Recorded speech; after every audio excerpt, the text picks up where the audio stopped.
പിന്നിൽ നിന്ന് റീജോയുടെ വിളി കേട്ടതും റയാൻ പിരികം ചുളിച്ചുകൊണ്ട് തിരിഞ്ഞവനെ നോക്കി. കളരിക്കലെ പണത്തിന്റെ ബലത്തിൽ കിടന്ന് കുരയ്ക്കുന്ന താനുൾപ്പെടുന്ന എന്റെ കൂടപ്പിറപ്പുകൾക്ക് തറവാട്ടിന്റെ മഹാത്മ്യമൊക്കെ കേൾക്കുമ്പോൾ മുണ്ട് നനയേണ്ട കാര്യമുള്ളൂ. ഇവിടുത്തെ പണത്തിന്റെ സ്വാധീനത്തിന് പുറത്തുനിന്ന് കളിക്കുന്ന റീജോയ്ക്ക് അതിന്റെ ആവശ്യമില്ല. എന്നെ ആ നിലയ്ക്ക് വളർത്തിയത് താൻ പറഞ്ഞ കന്നന്തിരിവുകൾ തന്നെയാ. അതുകൊണ്ട് തൽക്കാലം നിർത്താൻ ഉദ്ദേശമില്ല. പിന്നെ കേസും പോലീസും അതോർത്തെന്റെ പുന്നാര ഇച്ഛായം തെണ്ണപ്പെടണ്ട. എന്റെ രോമത്തിൽ തൊടാൻ പറ്റുന്ന ഏതേലും ഒരുത്തനുണ്ടെങ്കിൽ തൊട്ടു നോക്കട്ടെ, ബാക്കി റീജോ നോക്കിക്കോളാം. പുച്ഛത്തോടെ പറഞ്ഞിട്ട് തന്നെ കടന്നു പോകുന്നവനെ നോക്കി നിൽക്കുമ്പോൾ തിരുത്താൻ കഴിയുന്നിടത്തു നിന്ന് ഒരുപാട് ദൂരെയായി കഴിഞ്ഞു അവനെന്ന തിരിച്ചറിവിൽ തരിച്ചു നിൽക്കുകയായിരുന്നു റയാൻ. മുറിയിലേക്ക് കയറി ഡോർ വലിച്ചടയ്ക്കുമ്പോൾ റയാനോടുണ്ടായ സംസാരത്തെക്കാളേറെ റീജോയെ ഭ്രാന്തി പിടിപ്പിച്ചത് തന്നെപ്പറ്റി അവൻ പറഞ്ഞ കാര്യങ്ങളായിരുന്നു. ഛേ, എന്നാലും ഏതവളാകുമത്? അവൻ മുരണ്ടുകൊണ്ട് ബെഡിലേക്കിരുന്നു. എത്രയൊക്കെ ആലോചിച്ചിട്ടും തങ്ങളോടെതിരിട്ട ഒരുപാട് പെൺകുട്ടികൾ കോളേജിലുണ്ടെങ്കിൽ പോലും തനിക്കെതിരെ കംപ്ലൈന്റ് ചെയ്യാൻ മാത്രം ധൈര്യമുള്ള ഒരു മുഖം പോലും അക്കൂട്ടത്തിൽ നിന്ന് കണ്ടെത്താൻ അവന് കഴിഞ്ഞില്ല. അതോടെ അവൻ ഫോണെടുത്ത് സെബാന്റെ നമ്പറിലേക്ക് വിളിച്ചു. എന്താടാ അളിയ? ഫോണെടുത്തതും അവൻ ചോദിച്ചു. നമുക്കിട്ട് ആരോ പണിയുന്നുണ്ടടാ. വാട്ട്? ആര്? നീ എന്താ അങ്ങനെ പറഞ്ഞത്? എന്താടാ ഉണ്ടായത്? സെബാന്റെ ശബ്ദത്തിൽ വെപ്രാളം നിറഞ്ഞിരുന്നു. നമ്മൾ കോളേജിൽ കഞ്ചാവ് സപ്ലൈ ചെയ്യുന്നതിനെ കുറിച്ച് തെളിവ് സഹിതം കോളേജിൽ തന്നെയുള്ള ഏതോ പെണ്ണ് കംപ്ലൈന്റ് ചെയ്തിട്ടുണ്ട്. കേസ് ഫയൽ റോബിച്ചൻ കണ്ടു. പൂട്ട് വീഴാനാ സാധ്യത. ആ, നിന്റെ ഇച്ഛായ ഉള്ളോണ്ട് പേടിക്കണ്ടല്ലോ. നീ പുള്ളിയെ ഒന്ന് സോപ്പിട്. അതങ്ങ് തേച്ചു മാച്ച് കളയാൻ പറ. ഒരു പിടിവള്ളി കിട്ടിയ മട്ടിൽ നിസ്സാര ഭാവത്തിലായിരുന്നു സെബാന്റെ പറച്ചിൽ. അത് കേട്ടത് റീജോയ്ക്ക് കലി വന്നു. കാരണം ജോലിക്കാര്യത്തിൽ റോബിനിൽ നിന്നും ഒരു വിട്ടുവീഴ്ചയും പ്രതീക്ഷിക്കാൻ കഴിയില്ലെന്ന് അവന് ഉറപ്പായിരുന്നു. എടാ കോപ്പേ, നിനക്കെന്തറിയാം ഇച്ചായനെക്കുറിച്ച്? വീട്ടിലേ ഉള്ളൂ അങ്ങേർക്ക് അനിയനും അപ്പനുമൊക്കെ. യൂണിഫോം ഇട്ട് കഴിഞ്ഞാൽ പിന്നെ തനി പോലീസുകാരനാ. ഛേ, ഇനിയിപ്പോൾ എന്തു ചെയ്യും? സെബാൻ ചോദിക്കുമ്പോൾ റീജോ ഇപ്പോൾ അതേക്കുറിച്ച് തന്നെയായിരുന്നു ചിന്തിച്ചുകൊണ്ടിരുന്നതെങ്കിലും ഇരുവർക്കും മൊത്തത്തിൽ എത്തും പിടിയും കിട്ടുന്നുണ്ടായിരുന്നില്ല. ആ, നോക്കാടാ. എന്തായാലും ഇത് കേട്ട് പേടിച്ചു നിർത്താനൊന്നും പറ്റത്തില്ലല്ലോ. വരുന്നത് വരട്ടെ. നീ ഏതായാലും നമുക്കിട്ട് പണിഞ്ഞത് ഏതവളാണെന്ന് തിരക്ക്. കിട്ടിയാൽ ഒന്നും നോക്കണ്ട, പൊക്കണം. അത് ഞാൻ ഏറ്റടാ. ആ പിന്നെ ജോ ഒന്നും അറിയരുത്. ഓക്കേടാ അളിയ. സെബാന്റെ മറുപടി വന്നതും റീജോ ഫോൺ കട്ട് ചെയ്തിട്ട് ബെഡിലേക്ക് മലർന്നു വീണു. റയാനും ഉറക്കമില്ലാതെ തിരിഞ്ഞും മറിഞ്ഞും കിടക്കുക തന്നെയായിരുന്നു. സമാധാനത്തോടെ ഒന്നിറങ്ങാൻ പോലും കഴിയാത്തതുപോലെ പ്രശ്നങ്ങൾ ഒരുപാടുണ്ടായിരുന്നു അവന്റെ തലയുടെ ഭാരം കൂട്ടാൻ. ആമിയുടെ പ്രശ്നവും വികാസിന്റെ വരവും ഇപ്പോൾ റീജോയെ കുറിച്ച് അറിഞ്ഞ കാര്യങ്ങളും ഒക്കെ കൂടി അവന്റെ ഹൃദയത്തെ അത്രമേൽ വീർപ്പ് മുട്ടിച്ചിരുന്നു. ആ നേരത്തായിരുന്നു അരികിൽ കിടന്ന അവന്റെ ഫോൺ റിങ് ചെയ്തത്. അതോടെ ആലോചനകൾക്ക് വിരാമം വിട്ടുകൊണ്ട് റയാൻ ഫോൺ കയ്യിലെടുത്തു. പക്ഷേ ഫോണിലേക്ക് നോക്കിയതും അതുവരെ ഉണ്ടായിരുന്ന പിരിമുറുക്കങ്ങളുടെ തീവ്രത വല്ലാതെ ഏറിപ്പോകും പോലെ തോന്നിപ്പോയിരുന്നു റയാന്. ഹലോ അളിയ, ഉറങ്ങിയായിരുന്നോ നീ? മറുവശത്തു നിന്ന് വികാസിന്റെ ഉന്മാദം നിറഞ്ഞ സ്വരം കേട്ടതും റയാൻ ദേഷ്യം കൊണ്ട് വിറച്ചു പോയിരുന്നു. പക്ഷേ അതിനെ അടക്കാനെന്ന പോലെ അവൻ കണ്ണുകൾ ഇറുക്കെ പൂട്ടിക്കളഞ്ഞു. അളിയ, എന്തേലും ഒന്ന് പറയടാ എന്നോട്. നിനക്കെന്താ വേണ്ടത്? സ്വരമുയരാതിരിക്കാൻ മാക്സിമം ശ്രമിച്ചുകൊണ്ട് റയാൻ ചോദിച്ചു. ആ, അതെനിക്കിഷ്ടപ്പെട്ടു. എനിക്കെന്താ വേണ്ടതെന്ന്? എനിക്ക് വേണ്ടതൊന്നേ ഉള്ളൂ, നിന്റെ റയാൻ പോൾ കളരിക്കലിന്റെ പതനം. അതിൽ കുറഞ്ഞതൊന്നും വേണ്ടെനിക്ക്. നീ എല്ലാം നഷ്ടപ്പെട്ട് വെറും പട്ടിയെ പോലെ നിൽക്കുന്നതെനിക്ക് കാണണം. അതിനാടാ മോനെ ഞാൻ കാത്തിരിക്കുന്നത്. എന്തൊക്കെ തൊട്ടിത്തരം കാണിച്ചിട്ടായാലും ഞാനത് നടത്തും റയാൻ. നീ കാത്തിരുന്നോ. ഈ യുദ്ധം അവസാനിക്കുമ്പോൾ നമ്മളിൽ ഒരാളെ ബാക്കിയുണ്ടാവും. അത് ഞാനാകാൻ നീ കർത്താവിനോട് കേഴ്. അല്ലെങ്കിൽ പിന്നെ നീ ഉണ്ടാവില്ല. നീ എന്താന്ന് വെച്ചാൽ കാണിക്കട കോപ്പേ. അവനെ കൂടുതൽ പറയാൻ അനുവദിക്കാതെ അത്രമാത്രം പറഞ്ഞിട്ട് ഫോൺ വെക്കാനൊരുങ്ങി റയാൻ. വെക്കല്ലേ. ഇനി എന്താടാ? ഷേ, ഇങ്ങനെ തിളക്കല്ലേ അളിയാ നീ. അതൊക്കെ പിന്നത്തെ കാര്യങ്ങളല്ലേ. ഞാനിപ്പോൾ വിളിച്ചത് അതിനൊന്നുമല്ല. നീ ആ വാട്സപ്പ് ഒന്ന് ഓപ്പൺ ആക്കി നോക്കിയേ. ചിരിയോടെയുള്ള വികാസിന്റെ പറച്ചിൽ കേട്ട് റയാന്റെ മുഖം ചുളിഞ്ഞു. എൻ്റെ ലൈഫിലെ ഏറ്റവും പ്രധാനപ്പെട്ട ഒരു കാര്യം നടക്കാൻ പോകുമ്പോൾ എൻ്റെ ആജന്മ ശത്രുവായ നിന്നോടല്ലാതെ ഞാൻ ആരോടാ അഭിപ്രായം ചോദിക്കുക? വികാസിന്റെ പറച്ചിൽ കേട്ട് ചോര തിളച്ചെങ്കിലും അതിന് മറുപടിയൊന്നും നൽകാതെ കോൾ കട്ട് ചെയ്തിട്ട് റയാൻ വേഗം വാട്സപ്പ് ഓപ്പൺ ചെയ്തു. അതിൽ കണ്ട കാഴ്ച അവന്റെ സമ്മർദ്ദമേറ്റാൻ പാകത്തിനുള്ളതായിരുന്നു. വികാസിനോട് ചേർന്ന് നിറച്ചിരിയോടെ ഇരിക്കുന്ന ആമി, അവളെ തോളിലൂടെ കൈയിട്ട് ചേർത്ത് പിടിച്ചേക്കുന്ന വികാസ്. അവൻ കലിയോട് ഫോൺ ബെഡിലേക്ക് എറിഞ്ഞു കളഞ്ഞു. ആ സംഭവം കൂടിയായപ്പോൾ ഇനി ഏതായാലും ഉറക്കം നടക്കില്ലെന്നുറപ്പായ റയാൻ ഒരു സിഗരറ്റും എടുത്തുകൊണ്ട് ബാൽക്കണിയിലേക്ക് നടന്നു. നവംബർ മാസത്തെ മഞ്ഞിന്റെ കുളിരിൽ മരവിച്ചു കിടക്കുന്ന അവിടെ നിന്നുകൊണ്ട് ഇരുളിലേക്ക് തുറച്ചു നോക്കിക്കൊണ്ട് വീടിനിടയിൽ തിരികെ സിഗരറ്റ് ആഞ്ഞു വലിക്കുമ്പോഴും അവൻ്റെ ഉള്ളമാകെ തിളച്ചു മറിഞ്ഞുകൊണ്ടിരുന്നു. രാവിലെ ഓഫീസിൽ വന്നിട്ടേ ഉണ്ടായിരുന്നുള്ളൂ റയാൻ. അപ്പോഴേക്കും ഫോണിൽ സ്റ്റെഫിൻ്റെ കോൾ വന്നത്. ആ നേരത്തൊന്നും പതിവില്ലാതെ ആ വിളി കണ്ട് മുഖമൊന്ന് ചുളിഞ്ഞെങ്കിലും റയാൻ ഫോണെടുത്ത് കാതോട് ചേർത്തു. എന്നാടാ ഈ നേരത്തൊരു വിളി? നീ ഇന്ന് ലീവാണോ? അല്ലടാ, ഞാൻ കോളേജില്ല. എടാ, വികാസ് നാട്ടിലെത്തിയത് നീ അറിഞ്ഞില്ലേ? എന്ത് പറ്റി? വികാസിന്റെ പേര് തന്നെ സമനില തെറ്റിക്കുന്നതായിട്ട് കൂടിയും അതൊന്നും പുറമേ കാണിക്കാതെ റയാൻ ശാന്തമായി ചോദിച്ചു. അല്ല, അവനെന്താ ആത്മികയുടെ കൂടെ? അവൻ അവളുടെ വീട്ടിലാ താമസം.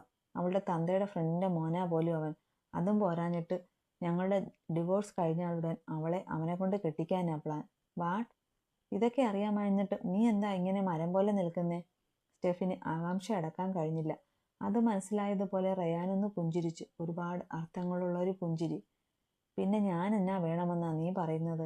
എടാ കോപ്പേ, അവൾ നീ മിന്നു കെട്ടിയ പെണ്ണല്ലേ? അവളെ കെട്ടാനാ അവൻ അവിടെ വന്നേക്കുന്നതെന്ന് അറിഞ്ഞിട്ടും നിനക്കൊരു കുലുക്കവുമില്ലാത്തത് അതിശയം തന്നെയാ. ഞാൻ കെട്ടിയ പെണ്ണൊക്കെ ഡിവോഴ്സ് കഴിയും വരേ ഉള്ളൂ. അത് കഴിഞ്ഞാൽ പിന്നെ അവൾ ആരെയോ കെട്ടട്ടെ. I don't care. അലസമായത് അവൻ്റെ പറച്ചിൽ കേട്ട് സ്റ്റെഫിൻ കണ്ണു തള്ളി. പിന്നെ നീയല്ലയോ പറഞ്ഞത് നീ മിന്നുണ്ടാക്കിയ പെണ്ണാ, ഇനി അവൾ നിന്റെ കൂടെ കാണുമെന്നൊക്കെ? എന്നിട്ടിപ്പോൾ എന്നാ നിന്റെ അപ്പൻ്റെ പേര് മാറ്റിയോ? ദേഷ്യമടക്കാൻ കഴിയാതെ സ്റ്റെഫിൻ ചീറി. എൻ്റെ അപ്പനിപ്പോഴും കളരിക്കൽ പൂള് തന്നെയാ. നിന്നോട് ഞാൻ പറഞ്ഞത് നേരെ. പിന്നെ എടാ, ഇതൊക്കെ ഞാൻ അവളോടും പറഞ്ഞതാണേ. അപ്പോൾ അവൾ പറഞ്ഞ മറുപടി എന്നതാ? അവൾ ഇനി ചത്താലും എൻ്റെ കൂടെ ജീവിക്കത്തില്ലെന്ന്. പിന്നെ ഞാൻ എന്നാത്തിനാ അവളുടെ വാലയിൽ പിടിച്ചു പോണേ? ഡിവോഴ്സ് കഴിഞ്ഞാൽ അവൾക്ക് അവളുടെ വഴി, എനിക്ക് എൻ്റെ വഴി. അതിനുശേഷം അവൾ വികാസിനെ കെട്ടിയാലും എനിക്കൊന്നുമില്ല, അവൻ്റെ അപ്പനെ കെട്ടിയാലും എനിക്കൊന്നുമില്ല. ഓ, നിനക്കൊന്നുമില്ല, പിന്നെ എനിക്കെന്നാ അതിൻ്റെ സുഖേടാ? അവളെ ഇന്ന് കോളേജിൽ ഡ്രോപ്പ് ചെയ്തത് അവനാ. എന്തോ അവളോടുള്ള അവൻ്റെ ഒലിപ്പിക്കൽ എനിക്ക് പിടിച്ചില്ല. അതുകൊണ്ട് വിളിച്ചു പറഞ്ഞതാ. നിനക്ക് വേണ്ടേ, പിന്നെ എനിക്കെന്നാത്തിനാ? അത്രയും പറഞ്ഞിട്ട് മറുപടിക്ക് കാക്കാതെ സ്റ്റെഫിൻ ഫോൺ വെച്ചിട്ട് റയാൻ്റെ ചിന്തകൾ മറ്റെവിടെയോ ആയിരുന്നു. അവൻ കുത്തി മുറത്തിൽ കയറി കൊത്തിയ സ്ഥിതിക്ക് ആമി കൊച്ചിന് അപ്പൻ്റെ അമ്മയുടെയും കൂടെ നിന്നതൊക്കെ മതി. ഇനി ഞാനെവിടെ ഉണ്ടോ അവിടെ മതി എൻ്റെ പെമ്പറൊന്നോത്തി. എന്തോ തീരുമാനം ഉറപ്പിച്ചു പോലൊരു പുച്ഛച്ചിരിയോട് റയാൻ പുറപുറത്തു. സ്റ്റെഫിൻ്റെ ഫസ്റ്റ് പീരീഡ് ആമിയുടെ ക്ലാസ്സിലായിരുന്നു. അവൻ പക്ഷേ ക്ലാസ്സിലേക്ക് ചെല്ലുമ്പോഴോ ക്ലാസ് നടക്കുമ്പോഴോ പതുപോലെ ആമിയെ നോക്കുകയോ ഒന്ന് പുഞ്ചിരിക്കുകയോ ചെയ്തിരുന്നില്ല. ആമി അത് ശ്രദ്ധിച്ചുവെങ്കിലും അത് നന്നായെന്നായിരുന്നു അവൾ മനസ്സിലോർത്തത്. കാരണം സ്റ്റെഫിൻ്റെ തന്നോടുള്ള താല്പര്യം റയാൻ്റെ ഭാര്യ എന്ന നിലയിലാണെന്ന് ബോധ്യമുള്ളത് കൊണ്ട് തന്നെ അവൻ്റെ പേരിൽ കിട്ടുന്ന ഒരു അംഗീകാരവും തനിക്ക് ആവശ്യമില്ല എന്നൊരു നിലപാടിലായിരുന്നു അവൾക്ക്. ആത്മിക ക്ലാസ് കഴിഞ്ഞതും ബുക്സൊക്കെ എടുത്തു വെച്ചിട്ട് ക്യാനിലേക്ക് പോകാൻ തുടങ്ങുമ്പോഴായിരുന്നു സ്റ്റെഫിൻ്റെ വിളി വന്നത്. ആമിയും ഫ്രണ്ട്സും ഒരുപോലെ അവനിലേക്ക് നോട്ടം അയച്ചു. താനൊന്ന് സ്റ്റാഫ് റൂമിലേക്ക് വന്നേ, ഗൗരവത്തോടെ അത്രമാത്രം പറഞ്ഞിട്ട് സ്റ്റെഫിൻ പുറത്തേക്ക് പോയി. കാലൻ. അവൻ പോയതും അതുവരെ നല്ല കുട്ടിയായി നിന്നിരുന്ന ജാസ്മിൻ കയ്യിലിരുന്ന ബാഗ് നിലത്തേക്ക് തള്ളിയിട്ടുകൊണ്ട് അലറി. എന്തുവാടി? ആമിയും കീർത്തിയും ഒരുപോലെ ചോദിച്ചു. പിന്നെ ദേഷ്യം വരൂലേ? ഇപ്പോൾ ചെന്നാലേ പഴംപൊരി കിട്ടൂ. ഇനി വധൂരി ഇവളോട് കുണുകുണുത്തൊക്കെ കഴിയുമ്പോഴേക്കും അടുത്ത ക്ലാസ്സിനുള്ള നേരമാവും. ഇത്രയും നേരം നല്ല മൊരിഞ്ഞ പഴംപൊരി മാത്രം സ്വപ്നം കണ്ടുകൊണ്ടാ ഞാൻ അങ്ങയുടെ എരണംകെട്ട മോന്തയിൽ നോക്കിയിരുന്നത്. എന്നിട്ടിപ്പോൾ കാര്യത്തോടടുത്തപ്പോൾ തട്ടിത്തെറിപ്പിക്കാൻ നോക്കിയ ജാസ്മിൻ ദേഷ്യവും സങ്കടവും ഒരുപോലെ നിറഞ്ഞ സ്വരത്തിൽ പറഞ്ഞു. അവളുടെ പറച്ചിലും അപ്പോഴത്തെ മുഖഭാവവും കണ്ട് ആമിക്കും കീർത്തിക്കും ചിരിയടക്കാനേ പറ്റിയില്ല. അവരിരുവരും ഉച്ചത്തിൽ ചിരിച്ചു പോയിരുന്നു. അതുകൂടി കണ്ടതും ജാസ്മിൻ്റെ ദേഷ്യം ഒന്നുകൂടെ കൂടി. ഇങ്ങനെയൊരു പഴംപൊരി ഭ്രാന്തി. നിങ്ങൾ പോയി കഴിക്ക്. അപ്പോഴേക്കും ഞാൻ സ്റ്റാഫ് റൂമിൽ പോയിട്ടങ്ങ് എത്തിക്കോളാം. ഓ പിന്നെ, അങ്ങനെ പോയി വിഴുങ്ങിയിട്ട് പോരാനായ പിന്നെ എനിക്ക് ഒറ്റയ്ക്കങ്ങ് പോയാൽ പോരെ? നീയൊക്കെ കൂടിയില്ലേ പിന്നെ തിന്നാലും ഒരു വൈബ് കിട്ടൂല. നീ പോയേച്ചുമാ, ഞങ്ങളിവിടെ ഇരിക്കാം. പോണേ ഒരുമിച്ച് പോകാം. മോന്ത വെറുപ്പിച്ചുകൊണ്ട് തന്നെ അവൾ തൻ്റെ സീറ്റിലേക്ക് ഇരുന്നതും ആമിയും കീർത്തിയും പരസ്പരം നോക്കിയൊന്ന് പുഞ്ചിരിച്ചിട്ട് ആമി വേഗം സ്റ്റെഫിനെ കാണാനായി സ്റ്റാഫ് റൂമിലേക്ക് നടന്നു. ആമി ചെല്ലുമ്പോൾ സ്റ്റാഫ് റൂമിന് പുറത്ത് തന്നെ ഉണ്ടായിരുന്നു സ്റ്റെഫിൻ. അവളെ കണ്ടതും അവൻ വരാന്തയുടെ അറ്റത്തേക്ക് നടന്നു. അവൻ്റെ ആ പ്രവൃത്തിയിൽ നിന്നും തന്നെ ആമിക്ക് മനസ്സിലായിരുന്നു തൻ്റെ മുന്നിലപ്പോൾ അവൻ നിൽക്കുന്നത് തൻ്റെ അധ്യാപകനായിട്ടല്ല, പകരം റയാൻ്റെ സുഹൃത്ത് മാത്രമായിട്ടാണെന്ന്. സാറെന്താ വരാൻ പറഞ്ഞത്? അവളും ഗൗരവത്തോടെ തന്നെയായിരുന്നു ചോദിച്ചത്. ആത്മിക, ഞാൻ പിന്നെ സോറി ആത്മിക, എനിക്ക് സംസാരിക്കാനുള്ളത് തൻ്റെ പേഴ്സണലായിട്ടുള്ള ഒരു കാര്യമാണ്. എനിക്ക് മനസ്സിലായില്ല സാർ. എടോ, അത് ഇന്ന് തന്നെ ആരാ ഇവിടെ ഡ്രോപ്പ് ചെയ്തത്? അല്ല, അങ്ങനെ ഒരാളെ ഇതുവരെ ഈ കഥയിൽ എവിടെയും കണ്ടിട്ടില്ല. അതാ ഞാൻ. ഓ, കാര്യങ്ങളറിയാൻ കൂട്ടുകാരനെ ചട്ടം കെട്ടി വിട്ടേക്കുവാ. അതും കേട്ടുകൊണ്ട് മൂന്നാം കളിക്കാൻ എൻ്റെ മുന്നിൽ വരാൻ ഇങ്ങേർക്ക് നാണമില്ലേ ഈശ്വര? ഉള്ളിലെ ഇഷ്ടക്കേട് മുഖത്ത് വരാതിരിക്കാൻ ശ്രദ്ധിച്ചുകൊണ്ട് ആമി മനസ്സിലോർത്തു. എന്താണോ താൻ ആലോചിക്കുന്നത്? തൻ്റെ വ്യക്തിപരമായൊരു കാര്യത്തെക്കുറിച്ചാണ് ഞാൻ ചോദിച്ചതെന്നും അത് തനിക്ക് ഇഷ്ടപ്പെടാൻ വഴിയില്ലെന്നും എനിക്കറിയാം. പക്ഷേ ഞാൻ പറഞ്ഞല്ലോ, താനിപ്പോൾ റയാൻ്റെ വൈഫാണ്. അവൻ്റെ ലൈഫിൽ ഒരു മോശം സംഭവിക്കുന്നത് കണ്ടു നിൽക്കാൻ എനിക്ക് വിഷമമുണ്ട്. അതുകൊണ്ടാ ഞാൻ കുറച്ച്. അവൻ്റെ പറച്ചിൽ കേട്ട് ആമി മൃദുവായെന്ന് പുഞ്ചിരിച്ചു. എനിക്ക് മനസ്സിലാകും സാർ. വികാസേട്ടൻ എൻ്റെ അച്ഛൻ്റെ ഫ്രണ്ടിൻ്റെ മോനാണ്. അവർ ഫാമിലിയായിട്ട് കുറച്ച് ദിവസത്തേക്ക് ഒരു വെക്കേഷന് വന്നതാ. ഓ, തന്നെ ഡ്രോപ്പ് ചെയ്യാൻ വന്നപ്പോഴേ അയാളുടെ പെരുമാറ്റമൊക്കെ കണ്ടപ്പോൾ ഞാൻ കരുതി. സ്റ്റെഫിൻ പാതിയിൽ നിർത്തിയിട്ട് അവളുടെ മുഖത്തേക്ക് നോക്കി. ഞങ്ങളിപ്പോൾ നല്ല ഫ്രണ്ട്സാണ് സാർ. പക്ഷേ സാറിൻ്റെ ഫ്രണ്ടുമായുള്ള എൻ്റെ ഡിവോഴ്സ് കഴിഞ്ഞാലുടൻ വികാസേട്ടൻ്റെയും എൻ്റെയും വിവാഹം നടത്താനുള്ള പ്ലാനുണ്ട് ഞങ്ങൾ രണ്ടാളുടെയും ഫാമിലിക്ക്. ഒരു ചെറു ചിരിയോടെ അവൾ പറഞ്ഞത് കേട്ടതും സ്റ്റെഫിൻ്റെ മുഖത്തൊരു ഞെട്ടൽ പ്രകടമായിരുന്നു. ആത്മിക, എനിക്ക് പറയാൻ അവകാശമൊന്നുമില്ല. കാരണം ജീവിതം തൻ്റേതാണ്. അപ്പോൾ തീരുമാനങ്ങളും അങ്ങനെ തന്നെ. പക്ഷേ എടോ, എടുത്തു ചാടി ഇങ്ങനെയൊക്കെ തീരുമാനിക്കണോ? താൻ ലീഗലി റയാൻ്റെ വൈഫല്ലേ? ശരിയാണ്, തെറ്റുകൾ സംഭവിച്ചിട്ടുണ്ട്. പക്ഷേ തിരുത്താൻ അവനൊരു അവസരം കൊടുത്തൂടെ? അവസരം കൊടുക്കണമെന്നൊക്കെ പറഞ്ഞ് ഉപദേശിക്കാനൊക്കെ എളുപ്പമാണ് സാർ. പക്ഷേ ഇതൊക്കെ അനുഭവത്തിൽ വരുമ്പോഴേ അതിൻ്റെ ബുദ്ധിമുട്ട് അറിയൂ.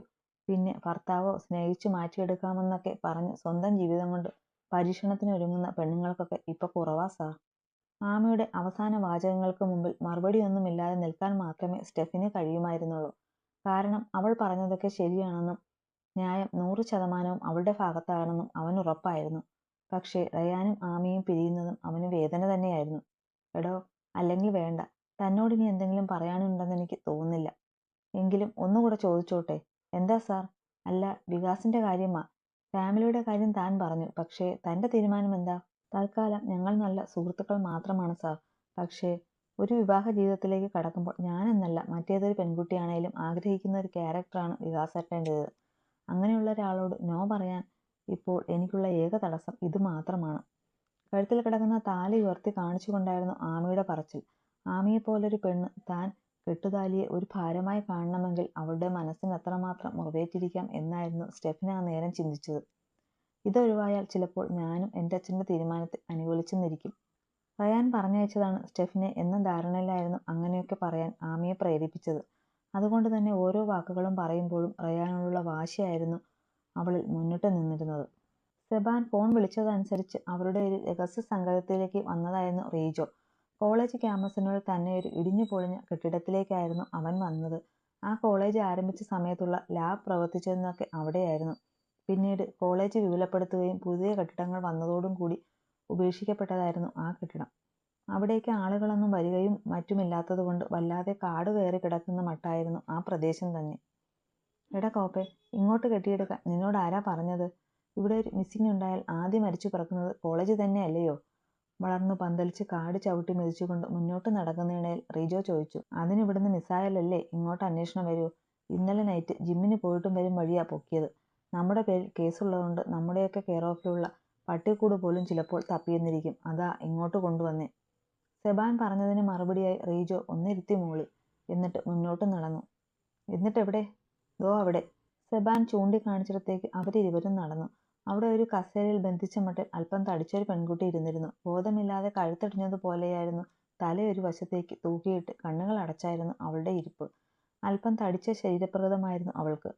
സെബാൻ പോയതുപോലെ ജിമ്മിൽ പോയതാണെന്ന് മനസ്സിലാക്കും വിധമൊരു ടീഷർട്ടും ട്രാക്ക് പാൻറ്റുമായിരുന്നു അവളുടെ വേഷം. തലമുടി പിന്നിൽ പോണിടെയിൽ കെട്ടിവെച്ചിരുന്നു. അവള് കഞ്ചാവ് വേട്ടയ്ക്ക് ഇറങ്ങിയിരിക്കുന്നു. എന്താടാ ഈ മോളുടെ പേര്? റീജോ പല്ല് കടിച്ചുകൊണ്ട് മുരണ്ടു. വേദ, സെബാൻ പറഞ്ഞു. റീജോയുടെ കണ്ണുകൾ അപ്പോഴും ആ പെണ്ണിന്റെ കൊഴുത്ത ഉടലിലൂടെ ഒരു തേരട്ടയെപ്പോലെ ഇരഞ്ഞു നടക്കുകയായിരുന്നു.